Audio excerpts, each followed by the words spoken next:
বাংলাদেশের কোথাও তো ফুলের টোকাও পড়েনি আন্দোলনকারীদের উপরে।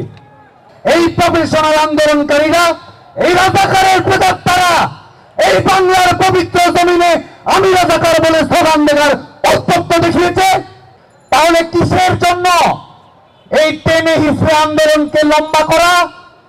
তাহলে কিসের জন্য আন্দোলনকে প্রলম্বিত করা?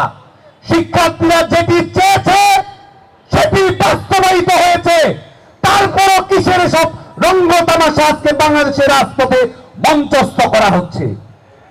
গত 24 ঘন্টায় ছাত্রলীগের কয়েক শতাধিক নেতাকর্মীর উপর আক্রমণ করার প্রতিবাদে বাংলাদেশ ছাত্রলীগের আজকের এই প্রতিবাদী অবস্থান এবং কর্মসূচি। কোটা সংস্কার কিভাবে হতে পারে সেজন্য সাধারণ শিক্ষার্থীদের কাছে আমরা মতামত চেয়েছি। আমরা পলিসি অ্যাডভোকেসি প্রোগ্রাম এবং ডোর টু ডোর ক্যাম্পেইন চালু করেছি। যারা সাধারণ আন্দোলনকারী, যারা প্রফেশনাল আন্দোলনকারী বাংলাদেশের বিভিন্ন শিক্ষা প্রতিষ্ঠানে পড়ছেন, তাদের সবার চোখে চোখ রেখে আমি প্রশ্ন রাখতে চাই। শিক্ষার্থীরা দাবি করেছিল 2018 সালের প্রজ্ঞাপন পুনর্বহাল করতে হবে। দেশরত্ন শেখ হাসিনার সরকার যে 18 সালের প্রজ্ঞাপন জারি করেছিল, যেই প্রজ্ঞাপন অনুযায়ী সরকারি নিয়োগ প্রক্রিয়ায় কোনো কোটা 9ম থেকে 13তম গ্রেডে চালু নেই, সেটি পুনর্বহাল করার দাবি জানিয়েছিল শিক্ষার্থীরা। হাইকোর্ট ডিভিশনের রায়ের উপরে স্ট্যাটাস কো জারির মাধ্যমে 2018 সালের প্রজ্ঞাপন পুনর্বহাল হয়েছে। ঠিক এই মুহূর্তে যারা আন্দোলন করছে, যারা এখানে রয়েছে, বিভিন্ন শিক্ষা প্রতিষ্ঠানে লেখাপড়া করছে, যারা চাকরি প্রত্যাশী, সবাই অবগত রয়েছে তাদের চাকরিতে নিয়োগ প্রক্রিয়ায় কোনো ধরনের কোনো কোটা ঠিক এই মুহূর্তে নেই। তাহলে কিসের জন্য এই টেনে হিসড়ে আন্দোলনকে লম্বা করা? তাহলে কিসের জন্য আন্দোলনকে প্রলম্বিত করা? শিক্ষার্থীরা যেটি চেয়েছে সেটি বাস্তবায়িত হয়েছে, তারপরও কিসের সব রঙ্গ তামাশা আজকে বাংলাদেশের রাজপথে মঞ্চস্থ করা হচ্ছে? যারা বৈষম্য বিরোধী ছাত্র আন্দোলনের প্ল্যাটফর্ম গড়েছে, তারা বলেছিল 2018 সালের প্রজ্ঞাপন যদি পুনর্বহাল হয় তাহলে তারা সরে আসবে। প্রজ্ঞাপন পুনর্বহাল হয়েছে, তারা কি রাজপথের নৈরাজ্য থেকে সরে এসেছে? সরে আসেনি, বরং উস্কানিমূলক কর্মকাণ্ড দিয়ে আমাদের মহান মুক্তিযুদ্ধের চেতনাকে কটাক্ষ করে তারা রাজনৈতিক কর্মকাণ্ড পরিচালনা করেছে।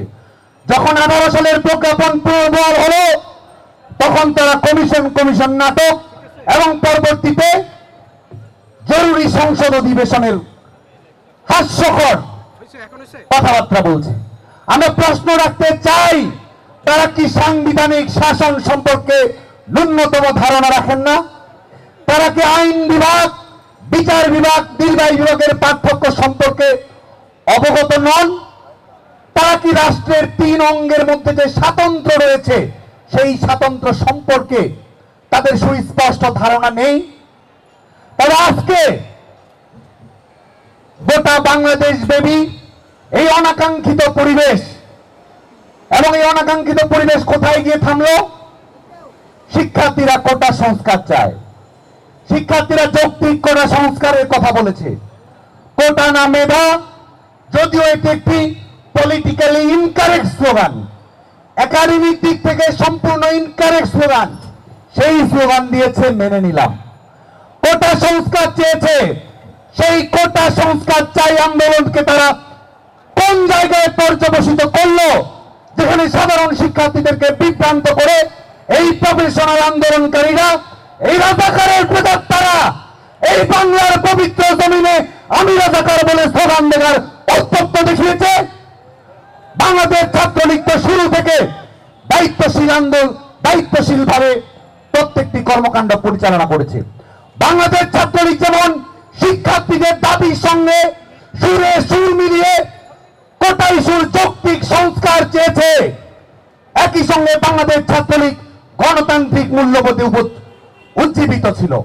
শাহবাগের দিনের পর দিন দায়িত্বজ্ঞানহীন ভাবে কোনো কারণ ছাড়াই সমাধান হওয়ার পরেও, ফয়সালা হওয়ার পরেও তারা আন্দোলন নাটক মঞ্চস্থ করেছে। বাংলাদেশের কোথাও তো ফুলের টোকাও পড়েনি আন্দোলনকারীদের উপরে। মিছিল করেছে, মধুর ক্যান্টিনে ছাত্রলীগের নেতা কর্মীদেরকে তারা উস্কানি দিয়েছে, হলে হলে সাধারণ শিক্ষার্থীদের কাছে গুজব ছড়িয়েছে, বিভ্রান্তি ছড়িয়েছে, জোর করে পাবলিক শেমিং করে তাদেরকে কর্মসূচিতে আসতে বাধ্য করেছে। এ ধরনের ঘটনাও ঘটেছে। শুধু তাই নয়, গণমাধ্যমের বন্ধুদের কাছে আমরা আহ্বান জানাবো, ছাত্রলীগের নেতা কর্মীদের উপরে সংঘবদ্ধ হয়ে দেশি বিদেশি অস্ত্র শস্ত্র নিয়ে কিভাবে তারা ঝাঁপিয়ে পড়েছে সেটি আপনারা ইতিমধ্যেই লক্ষ্য করেছেন। 8 দিন তো আন্দোলন হয়েছে, বাংলাদেশ ছাত্রলীগ তো ফিরেও তাকায়নি। বাংলাদেশ ছাত্রলীগ তার নিজস্ব রাজনীতিতে নিয়ে, নিজস্ব গতিপথ নিয়ে, সাধারণ শিক্ষার্থীদের অধিকার আদায়ের যৌক্তিক গতিপথ নিয়ে বাংলাদেশ ছাত্রলীগ তার কর্মকাণ্ড পরিচালনা করেছে। বাংলাদেশ ছাত্রলীগ ও সাধারণ শিক্ষার্থীদের কাছে মতামত চেয়েছে যে কিরকম রূপরেখা তারা চায়, অথচ কাণ্ডটা করলো তারা বিপরীত। শুধু তাই নয়, তারুণ্যের হৃদয়ের শেষ ঠিকানা, মহান মুক্তিযুদ্ধের চেতনার প্রতীক, ডিজিটাল বাংলাদেশের উপকার, স্মার্ট বাংলাদেশের স্বপ্ন দ্রষ্টা, লাখো শহীদের রক্তের উত্তরাধিকারের স্বপ্ন, যার কাছে তরুণ প্রজন্ম সবচেয়ে নিরাপদতম মনে করে, তরুণ প্রজন্মের স্বপ্ন, মেধাবী প্রজন্মের স্বপ্ন, যার কাছে সবচেয়ে বেশি নিরাপদ, আমাদের হৃদয়ের পবিত্রতম আরাধ্য বঙ্গবন্ধুর কন্যা দেশরত্ন শেখ হাসিনার বক্তৃতাকে তারা বিকৃত করেছে। এই লজ্জা আমরা কোথায় রাখি?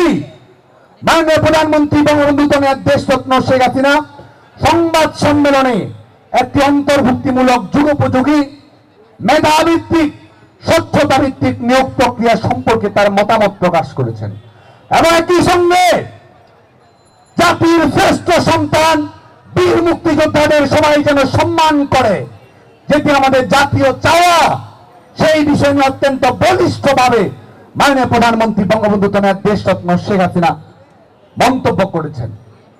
এবং যারা মুক্তিযোদ্ধাদের নিয়ে তামাশা করে তাদের বিরুদ্ধে মাননীয় প্রধানমন্ত্রী বঙ্গবন্ধু কন্যা দেশরত্ন শেখ হাসিনা দৃপ্ত প্রত্যয় ঘোষণা করেছেন।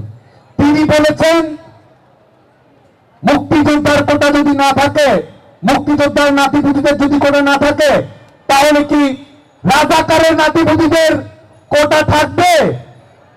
এই প্রশ্নের মধ্যে কোথায় কোথায় কোন অ্যাঙ্গেলে, কোন পরিভাষায়, তাদের কোন ব্যাখ্যায় এখানে সাধারণ শিক্ষার্থীদের, আন্দোলনকারীদেরকে এই বিষয়টি বলা হয়েছে? আমরা ধিক্কার জানাই মাননীয় প্রধানমন্ত্রী বঙ্গবন্ধু কন্যা দেশরত্ন শেখ হাসিনার বক্তৃতাকে, বিবৃতিকে যারা বিকৃত করে প্রচার করেছে।